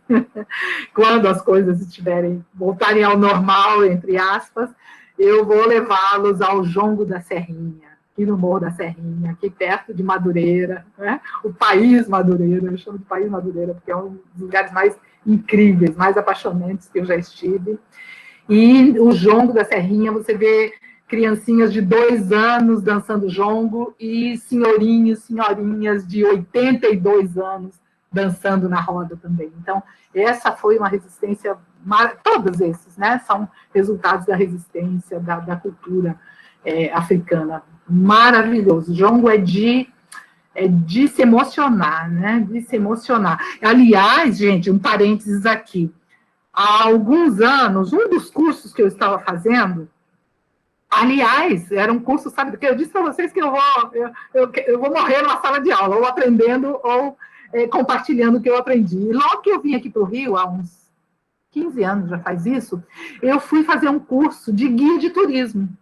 Por quê? Porque eu cheguei, eu fui levar meu currículo na Avenida Rio Branco, que é a avenida mais famosa daqui, uma das mais famosas, e depois eu saí da Avenida Rio Branco e fui andar ali no centro do Rio, e eu fui dar uma passeada ali, né, pelas cercanias ali. E, de repente, eu me vi em frente a uma confeitaria, talvez você já tenha ouvido falar Confeitaria Colombo, mas parecia que eu estava entrando no século passado, sabe, assim, muito bem cuidada, muito mármore, muito... Falei, gente, se tem isso aqui escondidinho, né, no centro da cidade, mas escondido, quantas outras coisas lindas não tem que a gente não vê, né, no dia a dia. Aí, o que eu fiz? Eu fui fazer um curso de guia de turismo. Eu acho que eu sou uma das poucas paulistanas que é guia de turismo. Tenho cadastramento como guia de turismo aqui no Rio de Janeiro. Cheguei a trabalhar pouco tempo, mais como estagiária, né, nas agências de turismo, para poder pegar o certificado. E uma das coisas que me chamou a atenção nesse curso de guia é que eles davam a carteirinha de estudante, apesar de o curso ser de curta duração, foi o quê? Uns 8 meses o curso, mas a gente ganhava a carteirinha de estudante. E essa carteirinha, quando chegou no final do curso, o diretor do curso chegou para a gente e falou, olha, se vocês quiserem renovar a sua carteirinha, fiquem à vontade, inclusive podem renovar para a sua família. Nossa, que moleza, né? Então, vamos, né? Porque aí é meio entrada no cinema, meio entrada no teatro. Eu, vergonhosamente, tomei essa atitude, né? E peguei para mim, para minha irmã. Só porque meus sobrinhos já eram estudantes. Enfim, fomos num espetáculo do Jongo da Serrinha, num teatro aqui no centro do Rio, um teatro enorme. E assisti, me emocionei, assim, foi ali que eu vi também, né, as criancinhas jogando o jongo, dançando o jongo, e os velhinhos, as senhorinhas também. Só que, quando chegou no final do espetáculo, maravilhoso, espetáculo nível internacional, o mundo inteiro deveria ver aquele show. Sabe o que eles disseram, né, quando eles agradeceram, aí voltou toda a equipe, dizendo que o próximo seria o último fim de semana da apresentação, porque eles iam ter que cancelar a temporada por causa do derrame de carteirinhas falsas que estava havendo. Então, todo mundo estava pagando meia e eles não tinham como bancar toda a equipe, todo o elenco, todos os back-office, né, o pessoal de tudo, né, iluminação, toda a produção. Gente, eu saí de lá chorando, lógico, que eu me senti responsável por isso. Eu quebrei a minha carteirinha, fiz minha irmã quebrar ela, nem precisei fazer, mas quebramos a carteirinha e nunca mais, sabe? Agora eu penso 10 vezes, vai prejudicar alguém? Se vai prejudicar alguém, eu estou fora, né? O que eu não quero para mim, eu não quero para os outros. Então, só esse parênteses para vocês saberem que, às vezes, uma proposta... nada demais, né? Ir no cinema pagar meia, né? Mas olha, no teatro e no cinema também, né? Apesar que... Enfim, não vou esticar o assunto, mas felizmente o governo já há algum tempo cedeu um espaço maravilhoso lá no Morro da Serrinha, então eles continuam fazendo os espetáculos de lá, e é algo imperdível, tá? Já estão convidados. Ainda na música e dança, né? O que era proibido lá no começo do século, né? O samba, né? Mas pensem bem, eles foram libertados, mas não tinham emprego. Então, eles se reuniam nos bares, né, na esquina, para fazer o que eles sabiam fazer e muito bem, que era tocar o seu samba, né? Só que aí veio a lei da vadiagem, né? Eu nem coloquei expressamente aqui, mas no começo do século foi promulgada a lei da vadiagem, que quem estivesse na rua, né, sem fazer nada, ou jogando capoeira, ou dançando samba, ia preso, né? E vejam só como são as coisas, né? Agora, hoje, o samba passou de fora da lei né, no começo do século passado, a patrimônio histórico imaterial da humanidade, né? É o maior show, é o maior evento em espaço aberto do mundo, o Carnaval aqui do Rio de Janeiro. E, de novo, aqui a gente tem fazer um parênteses. Não é parênteses, porque esse é complementar mesmo. Um dos motivos de eu ter vindo para o Rio é que eu sempre gostei muito de Carnaval, sempre. Em São Paulo eu desfilava, vinha aqui para o Rio. Até antes de vir para cá eu já passei a desfilar. E uma das coisas que mais me entristeceram nesse espetáculo grandioso foi que, apesar de ter sido fundado, criado pelos negros, os negros não têm acesso a esse espetáculo da forma como ele é hoje. Por quê? As arquibancadas são caríssimas, caríssimas, e a fantasia, vocês devem, não sei se vocês gostam de carnaval, mas as fantasias agora eles colocam nos sites para vender para os estrangeiros, inclusive, né? Para vender ou para os outros estados, para as pessoas dos outros estados do Brasil, e assim, caríssimas, caríssimas, por baixo tem fantasia de 2, 3 mil reais, né? E aí o que aconteceu? O primeiro carnaval que eu vim, que eu participei aqui no Rio de Janeiro, viemos eu, minha irmã, meu ex-marido, meu cunhado e uma amiga. E fomos desfilar no Salgueiro, né? Que era uma das escolas do grupo especial. Aí chegamos lá na concentração. Eu estava assim, extasiada, né? Que era o meu sonho, era desfilar numa escola aqui do Rio. E, de repente, eu comecei a olhar, na nossa ala tinha 350 pessoas. A gente via isso pelas comunicações, né, que a gente tinha com o dono da ala.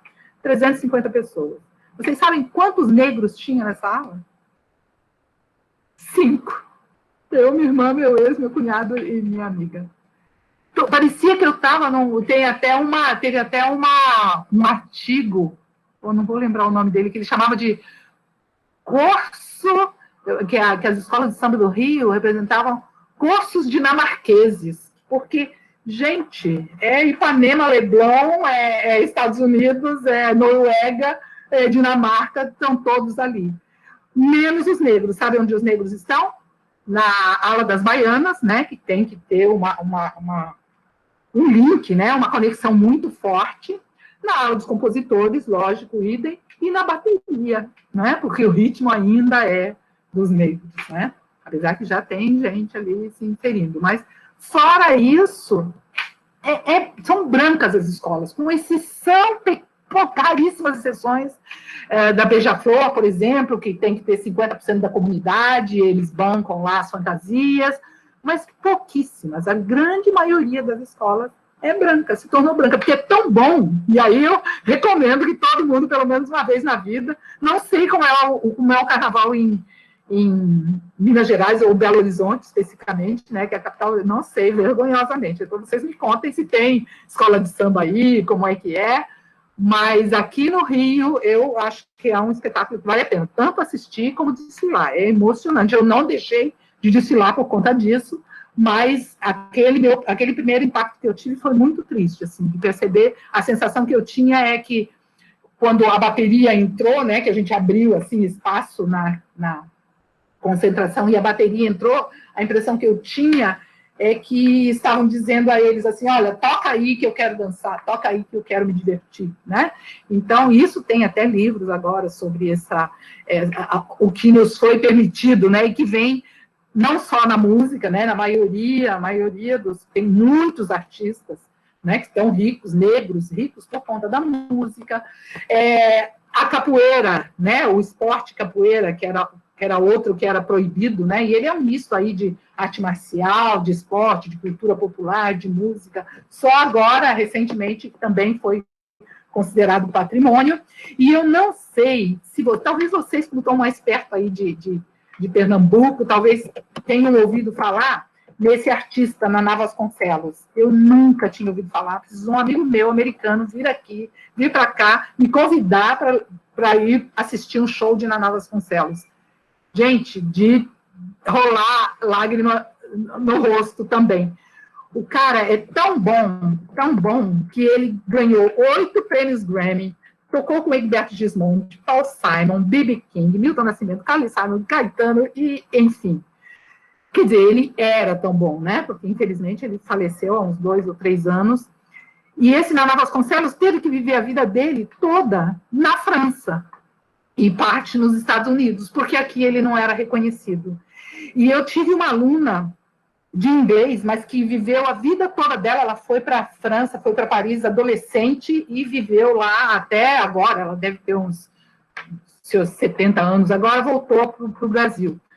E eu conversando, fazendo essa apresentação para eles, ela me falou, Cleide, eu conheci Naná Vasconcelos em Paris, e essa minha aluna, ela é violinista clássica, ela aprendeu música lá e tal, e ela falou, Cleide, as notas que ele tirava, a música que ele tirava do berimbau, era exatamente as mesmas notas que a gente tira no violino clássico. Ele era excepcional, esplêndido. E aí eu fico pensando, e compartilho com vocês, se ele tivesse ficado aqui no Brasil, né, quantos artistas, quantos jovens músicos ele não teria influenciado, né? Olha, o quanto nós não teríamos aprendido e nos beneficiado também, porque ele era maravilhoso. O primeiro toque que ele dava, não tinha como você não se emocionar, sabe? Então, e foi coisa que eu aprendi porque um estrangeiro veio para cá e me ensinou, né? Uma outra coisa, e isso vocês viram também nas últimas Olimpíadas, né? A importância dos atletas negros, né? E aqui eu sempre me emociono também, por quê?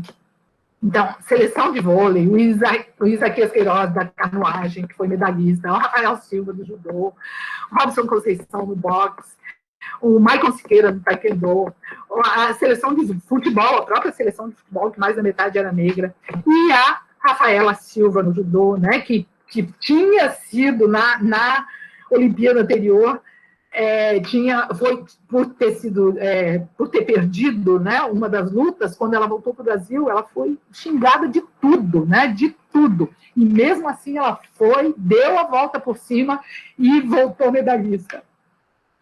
E vocês devem ter sabido, porque agora, né, tá tudo nas redes sociais, né, a notícia é imediata, que ela, há pouco tempo, aqui voltando para a casa dela, tomou um táxi e ela foi parada pela polícia, e mão na cabeça, né, mão no táxi, e perguntando para o motorista onde é que tinha pego ela. Aí o motorista do táxi falou, não, ela é medalhista, ela é atleta. Aí os caras, aí começaram a reconhecê-la, quer dizer, tudo que ela fez, né, pelo país, e ainda assim não ter o respeito, né?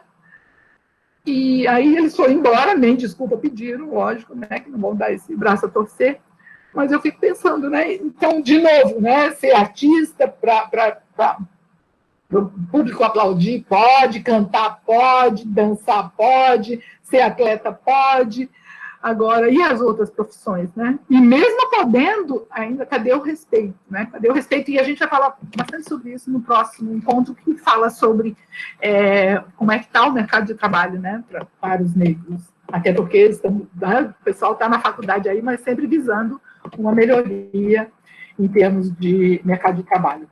E já quase indo para o final, aqui a gente tem a parte da religiosidade, né? Então, eu, infelizmente, não aprendi religião de matriz africana, porque a minha família era católica, mas também acabou que não fiquei nem sendo católica, mas eu sempre admirei, eu sempre achei muito bonito. E achei mais bonito ainda quando eu descobri que o que pensavam, né, que os escravizados estavam mudando de religião, só que não também, né? Então, em vez de botavam lá uma imagem de São Jorge, eles faziam de conta que estavam rezando para São Jorge, mas, na verdade, eles estavam reverenciando Ogum, né? Então, eles foram fazendo esse sincretismo aí, né? Foram criando essa forma de burlar mesmo, né? A hegemonia, burlar essa imposição que eles recebiam de ter que esquecer da religião deles.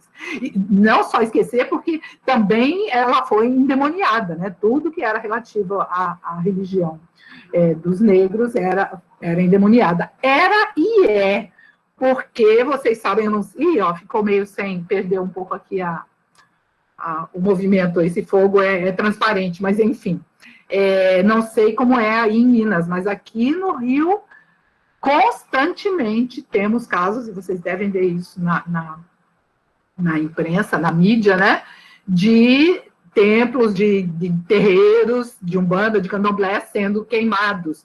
E olha a ironia, gente, sendo queimados, às vezes nas favelas, pelos traficantes que são evangélicos. Sabe?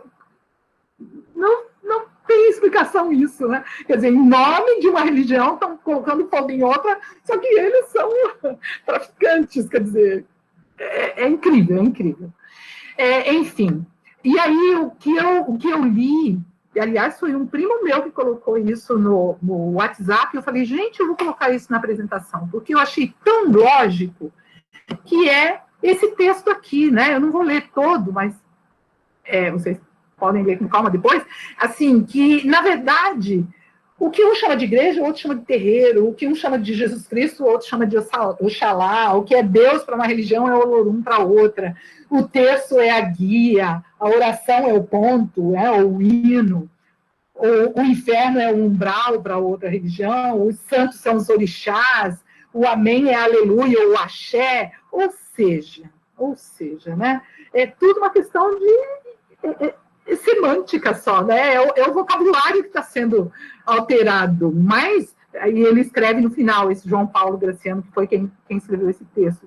Não importa o caminho, desde que tenhamos amor, caridade, respeito e fé, né? Se a gente acredita num ser superior, poxa, deixe que os outros acreditem também, cada um, né, no seu, e não ficar inventando histórias e principalmente colocando até em risco a vida das pessoas, né? Quando incendeiam esses templos, esses terreiros, né? Então, e agora, inclusive, 21 de março, 21 de fevereiro, gente, é tão recente, é tanta informação que eu realmente ia colocar aqui, que é o Dia Nacional da Tolerância Religiosa. No próprio Enem já teve esse tema como redação, né? Como acabar com isso. E aí, caímos agora na literatura, né? Que esse aqui foi um caso muito sério. Eu, particularmente, nunca aprendi, né? Sobre autores negros. E temos aqui André Rebouças, por exemplo. Não sei se aí em alguma das cidades em que vocês estão existe alguma Avenida Rebouças, mas em São Paulo tem a Avenida Rebouças. Aqui no Rio nós temos o Túnel Rebouças, que foi feito pelos dois irmãos Rebouças. E eu nunca soube que... Eu andava na Avenida... A minha rua, a Rua da Consolação, cruzava com a Avenida Rebouças. Então, fez parte da minha vida, mais da metade da minha vida, a Avenida Rebouças, e eu nunca soube que ele era negro, né? E Luiz Gama, e Cruz e Souza, e Lima Barreto, Oliveira Silveira, daquele primeiro vídeo que a Jerusa me ajudou a colocar, que era de Oliveira Silveira, Encontrei Minhas Raízes, né? E Machado de Assis. Gente, o único que eu aprendi, li muito sobre Machado de Assis, né, no colégio, só que eu não sabia que ele era negro. Eu realmente não sabia. E mais recentemente, e aí provavelmente, Jerusa, eu vou pedir para você, tem como você copiar o link para a gente ver? Esse vídeo é curtinho. E o que ele apresenta? Não sei se vocês viram na época que ele foi divulgado, né? Foi nos 100 anos da Caixa Econômica Federal. Quando a Caixa fez 100 anos, eles resolveram homenagear Machado de Assis. E aí a gente vai ver o videozinho, rápido. Tudo bem, Jerusa? Dá para você passar? Posso?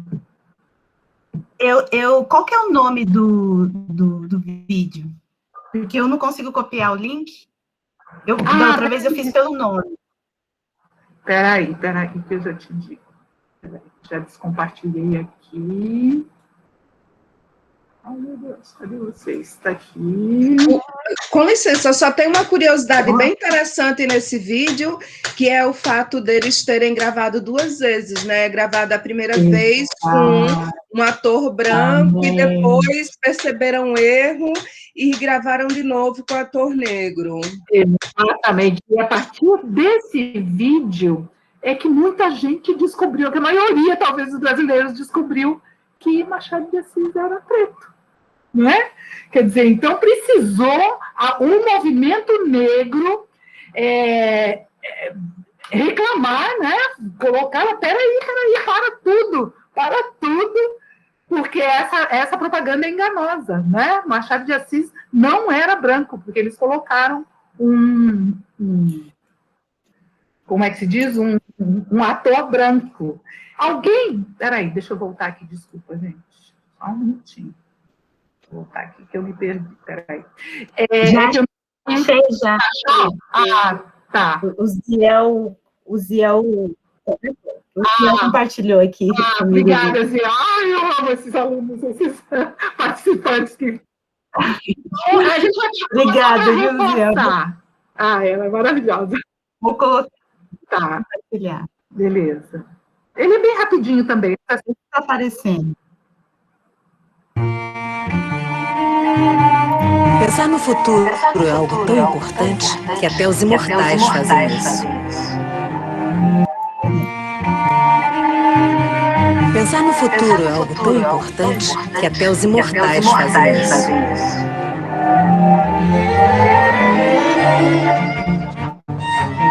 Conhecido como o bruxo do Cosme Velho, Machado de Assis foi o fundador e o primeiro presidente da Academia Brasileira de Letras. E o universo das letras não era o único lugar onde o maior escritor brasileiro tinha o seu merecido destaque. Doutor Machado, que posso ajudar o nosso ilustre escritor? Vem fazer o que faço todos os meses, o depósito na poupança. A história de Machado com a Caixa durou anos, tanto que a Caixa esteve presente até num de seus últimos escritos, seu testamento. Possuo também várias quantias recolhidas à Caixa Econômica em caderneta número 14.304. Caixa 150 anos, uma história escrita por todos os brasileiros. Em respeito à história da Caixa e em respeito ao povo brasileiro, apresentamos Machado de Assis. Conhecido como o bruxo do Cosme Velho, Machado de Assis foi o fundador e o primeiro presidente da Academia Brasileira de Letras. E o universo das letras não era o único lugar onde o maior escritor brasileiro tinha o seu merecido destaque. Doutor Machado, em que posso ajudar o nosso ilustre escritor? Vem fazer o que faço todo mês. Um depósito na caderneta de poupança. A história de Machado com a Caixa durou anos, tanto que a Caixa esteve presente até um de seus últimos escritos, seu testamento. Possuo também várias quantias recolhidas à Caixa Econômica, em caderneta número 14.304. Caixa 150 anos, uma história escrita por todos os brasileiros. Fiquei curiosa de saber se alguém não sabia que Machado de Assis era negro. Fiquei curiosa. Tomara que, se havia alguém, agora vocês já sabem, né? E até faz sentido, como pode, né? O maior, um dos, ou se não o maior escritor brasileiro ser negro, né? Imagina, vamos clareá-lo, vamos embranquecê-lo. Que isso? O número 1, né? A cadeira número 1 da Academia Brasileira de Letras. Como assim, né? Então, isso tudo, gente, né? É para a gente ficar muito esperto, né? Porque assim como ele, tem muita coisa que ficou aí para trás, né? Ficou escondida, que foi, como é que se diz? Nos foi roubado também, né? E agora, desculpem que desconfigurou esse slide, mas isso é super recente. Agora, semana passada, ou há 15 dias no máximo, vocês estão vendo? Tudo bem, Jerusa? Tá. Sim. Compartilhando? Então, Carolina Maria de Jesus, né, escritora do Quarto de Despejo, ela foi, a Universidade Federal do Rio de Janeiro concedeu o título de doutora honoris causa a Carolina, né? E também a literatura de Carolina foi muito pouco divulgada, né? Pouco reconhecida, inclusive internamente, né? Aqui no Brasil. Por quê? Ela é mineira, inclusive, parabéns aí aos mineiros, né? Ela faleceu com 62 anos, em 1977. Não ficou rica, o máximo que ela conseguiu foi comprar um sítiozinho, porque ela não foi aceita no bairro Nobre, porque ela era fabelada. Aí, quando ela começou a vender os livros dela, começou a ficar famosa, ela foi para um bairro mais nobre, não foi bem aceita, né? Aí ela resolveu se recolher, foi lá comprou uma casinha num sítio para ficar por lá. E ela era, né, a maior parte da vida dela, ela foi catadora de resíduos. E conforme ela ia, né, ela pegava muito papel no lixo e ela usava o papel para fazer seus livros. E um dos livros, e o mais famoso até agora, né, Quarto de Despejo, foi publicado em 1960, foi vendido em 40 países e traduzido para 16 idiomas, né? Ela é a maior escritora fora do Brasil, né? Brasileira, reconhecida fora do Brasil. E só agora, em 2021, ela foi concedida a ela o título de doutora honoris causa. E agora eu vou compartilhar com vocês uma notícia assim de primeiríssima, segundíssima mão, porque eu só falei para o pessoal da PUC até agora. O ano passado, vocês conhecem, não sei se vocês já ouviram falar na FLUP, que é a Feira Literária das Periferias, né, que é feita nacionalmente, né? E o ano passado foi, o homenageado foi Carolina Maria de Jesus. Então, o que eles fizeram? Eles soltaram um edital para quem quisesse participar de um curso de formação, não era formação literária, era de escrita criativa. Então, quem quisesse participar ao longo foram 6 meses, 4 meses, ao longo desses 4 meses, se quisesse participar desse curso de escrita criativa, com base em Carolina Maria de Jesus, podia se inscrever. E tinha que escrever, para entrar no edital, para se candidatar, tinha que escrever uma carta para Carolina de Jesus. E eu escrevi uma carta para Carolina de Jesus. Me lembrei muito da minha mãe, né, já falecida, e imaginei as duas conversando lá em cima. E escrevi uma carta. E eu fui uma das selecionadas. Fomos 180 pessoas selecionadas para fazer o curso, e eles dividiram em 6 grupos de 30 pessoas. E, inclusive, um grupo específico era só de catadoras de resíduo, catadoras de lixo lá de São Paulo. Olha que projeto lindo. Então, esse grupo de 30 catadoras e mais 5 grupos de quem quisesse se candidatar e passasse no processo. Isso terminou lá eu acho que terminou em agosto, setembro do ano passado, né? E aí, cada um desses grupos tinha como orientadora uma escritora. No caso do meu grupo, era Eliana Alves da Cruz, né? Que é uma escritora famosa e foi nossa orientadora. Bom, resumindo, essa semana nós recebemos o lançamento da capa do livro, chamado Carolinas, e eles colocaram que é a nova geração de escritoras negras brasileiras. E o meu artigo não, a minha crônica, cada grupo, um grupo ia escrever crônicas, então tinha 30 crônicas, outro grupo ia escrever poesia, outro grupo ia assim por aí afora. O meu era o grupo de crônicas. Então, minha crônica está nesse livro. Então, vocês imaginam, e o livro vai ser lançado agora em abril, né? E foi lançado agora, a capa, dia 14 de março, que foi o aniversário da Carolina Maria de Jesus, né? Então, meu nome é Cleide, mas se me chamarem de Carolina, eu também atendo. Eu fiquei, assim, muito feliz, sabe? Assim, parece que foi o prêmio pela pandemia, porque quando começou a pandemia, eu falei, gente, o que eu vou fazer? Aí eu comecei a entrar em edital, e logo o primeiro que eu entrei, eu consegui esse presente, né, maravilhoso.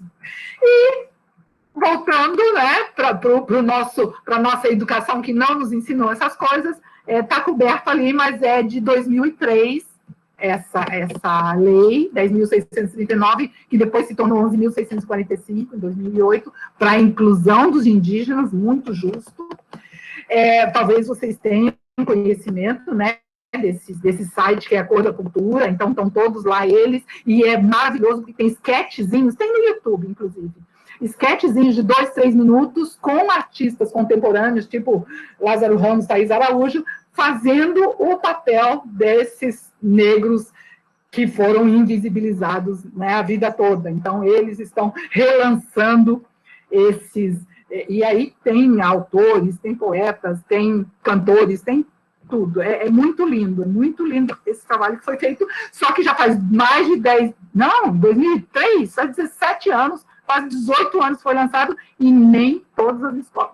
Eu acho que a minoria das escolas está aplicando, até porque há diretoras que dizem que não, eu não vou ensinar macumba na minha escola, né? Os próprios pais, as famílias, então é um trabalho assim muito árduo.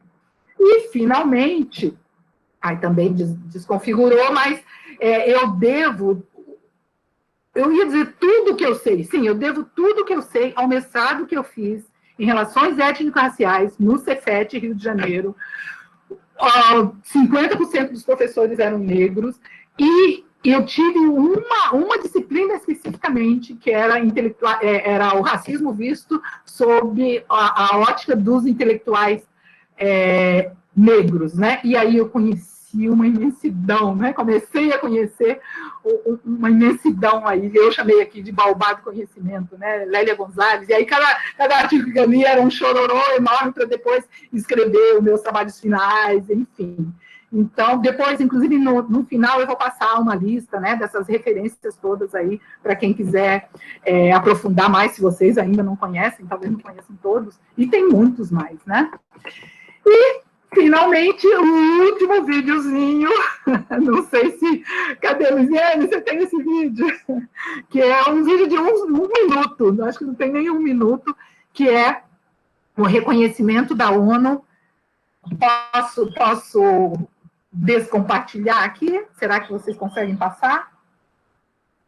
Prometo que no próximo eu vou trazer todos os links. É que se eu sair do Google Drive, aí eu perco a fonte. Reconhecimento da ONU. Isso. Como chama? Reconhecimento, eu não sei o nome inteiro, peraí, só um minutinho. Bom, mas aí se eu te falar, eu vou dar a resposta já, mas não tem problema. É sobre a década internacional. A literatura feminina me ajudou. Peraí. Que bom que temos historiadores, temos alguém de literatura aí. Depois preciso saber seu nome, que você está ajudando muito aqui na nossa aula também. Obrigada. Deixa eu descompartilhar, senão você não consegue passar. Deixa eu falar, você falando sobre a questão da literatura, eu coloquei aqui no chat, eu sou escritora negra, aqui do Nordeste, e eu organizo uma coletânea literária, eu organizo 2 coletâneas literárias, que é o Livro das Marias, que é voltado para a escrita feminina, e as Escrituras Negras, que é voltado para a escrita feminina negra. Então, nas Escrituras Negras, foi Escrituras Negras, a Mulher que Reluz em Mim, essa era a temática, e a gente está para lançar agora, início do próximo mês, já foi feito, já está tudo organizado, estou só esperando dos Correios para a gente marcar a data de lançamento, as Escrituras Negras 2, as marcas, que vai abordando essas marcas que a vida vai deixando na gente de diferentes formas, né, psicológicas, físicas, emocionais, e aí é uma coletânea que ela abarca 3 gêneros literários, contos, crônicas e poesias, e é toda feita por mulher negra, desde a capa, que são obras de artistas plásticas de mulheres negras, aos textos, a revisão, a apresentação.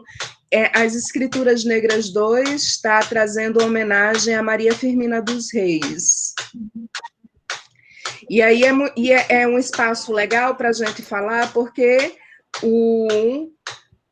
tem muita gente que escreve e está ali guardado, principalmente nós, escritoras negras, que temos mais dificuldade de ter acesso ao mercado editorial.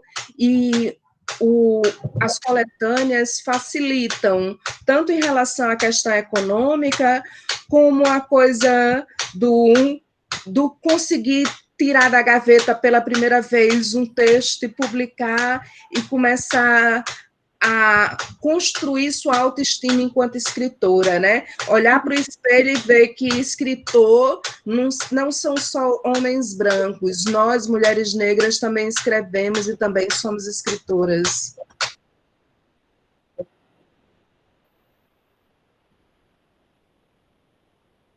Você está sem áudio, você desligou seu telefone, Tá, seu microfone.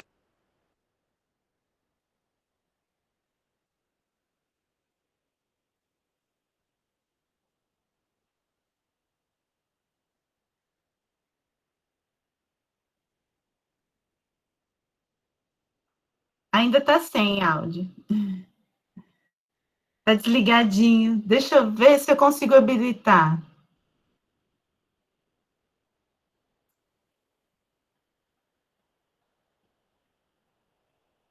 Eu não consigo habilitar também o seu som. Faz o seguinte, Cleides. Sai e entra de novo.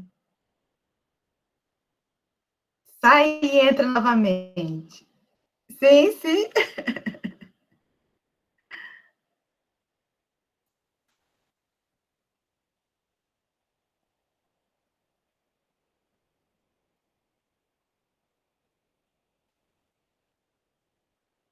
Vamos aguardar um pouquinho. Quando ela retornar, eu já encontrei o vídeo da ONU que ela queria passar. Vamos ver se ela vai.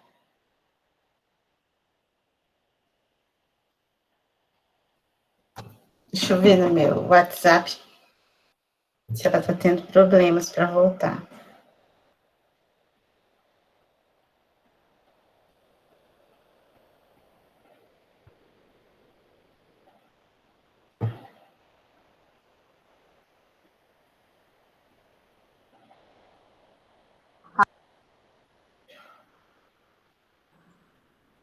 Pronto, Pronto. Até que durou bastante, né? Eu e Jerusa sofremos muito aqui. Quando dá tilt, a gente liga e desliga. Parece que é o tempo que está me avisando. Olha, acabou o tempo. Mas para encerrar mesmo, porque era o videozinho, se der para passar o vídeo da década. Vou compartilhar. Beleza. Vou compartilhar. Peraí. Para a gente encerrar.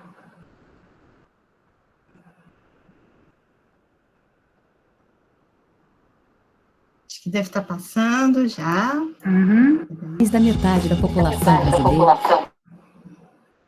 se declara preocupada. A maioria já se limitava a serviços sociais de qualidade e a postos de decisão. 2015 a 2024 é a década internacional de afrodescendentes. Reconhecimento, justiça, desenvolvimento. É assim que a ONU quer celebrar as contribuições da população afrodescendente para enfrentar o racismo, a discriminação racial e a intolerância são as prioridades da década. Faça parte dessa história. Beleza. Ele fica com um pouco de eco, mas tudo bem. A gente está conseguindo passar e fica um link depois para... Deu para... Tá, eu só vou compartilhar, então, o último slide aqui com vocês. Então, a década, né? O ONU fez esse reconhecimento e os resultados aí do quiz que não tem balinha por enquanto. Né? Então, na época da abolição, nada nos foi dado, ele fica aqui como uma revisão, né? Tudo que era relacionado aos negros era proibido, os dois escritores eram negros, e a gente nunca ficou sabendo deles, de outros, e no próximo encontro a gente vai falar sobre mais alguns. Desde 2003 que temos essa lei, mas que está havendo muita dificuldade para implementar, tanto das escolas como por conta das famílias. E, finalmente, é a década internacional dos afrodescendentes, que vai até 2024. E aqui eu quero deixar uma imagem final, não sei se dá para vocês verem bem, mas é uma homenagem aos meus alunos dos projetos sociais, que quando eu voltei lá do Senegal, eu ainda fiquei mais um tempo na IBM, mas depois eu vi que, sabe, eu tinha que fazer algo além disso, né? Então, eu comecei a trabalhar aqui nas favelas do Rio de Janeiro, em projetos sociais de uma ONG, que preparava esses jovens para o mercado de trabalho, né, com uma programação extensa de 6 meses, eles ficavam com a gente para a gente prepará-los para o mercado de trabalho. De novo, esbarravam, né, sempre esbarravam no tal mercado. A gente os preparava, mas o mercado de trabalho não está preparado para recebê-los, né? Então, agora eu estou em uma outra ONG, mas isso eu vou contar para vocês na semana que vem. Então, mas essa imagem, quando eu vi, reflete perfeitamente os jovens com quem eu convivi, né? Foram 5 anos que eu fiquei nessa ONG, e, assim, brilhantes, absolutamente brilhantes. E eles têm que ser, assim, safos, né? Espertos. Eram garotos de 14 a 24 anos. Eles têm que ser muito espertos, porque vocês devem saber que, nesse país, a cada 23 minutos morre um jovem negro, né? Então, se eles não forem safos, tá, daqui a pouquinho eles não estão mais aí com a gente. Então, essa é uma homenagem que eu faço a eles, e é muito interessante que, quando eu mostrei isso lá em Rio Branco, eu falei para vocês que eu apresentei essa oficina lá em Rio Branco, e uma dos participantes falou que tem coisa errada tem coisa mais errada também nessa imagem. A pilha de livros está invertida, né? Porque hoje, nesse país, né, quem domina são os homens brancos, né? As mulheres brancas em segundo lugar, depois os homens negros, e lá no finzinho, né, na base da pirâmide, a mulher negra. Então, é isso que eu trouxe para vocês hoje. Desculpa ter passado um pouquinho do tempo aí, 5 minutinhos. Desculpem pelo Google Drive, que cobriu ali, né? Ele tira toda essa, mas para a próxima semana eu já vou tomar mais cuidado. Então, muito grata pela atenção, e não percam no próximo sábado onde estamos e para onde vamos, né? Para onde queremos ir a partir daqui. Tá bom, gente? Super obrigada. Foi um prazer enorme estar com vocês, apesar de não estar vendo a carinha de vocês, não poder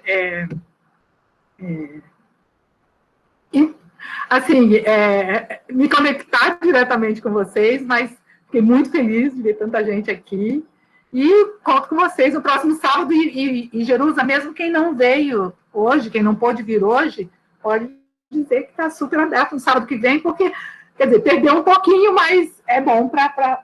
Tem muita coisa ainda para a gente ver. E agora, eu é que não estou te ouvindo. Não estou te ouvindo. Não, sim, não. Continuamos abertos, né? Tanto é que tem a lista de presença, que eu peço novamente para quem não assinou, assinar, né? Os inscritos é um balizador, na verdade, né? Para a gente ter uma noção de quantos iriam participar. Conta mesmo a partir dela. Então, assinem, porque aí, participando hoje, nos 2 dias, certificado para os 2 dias, e só um dia, enfim, quando participam.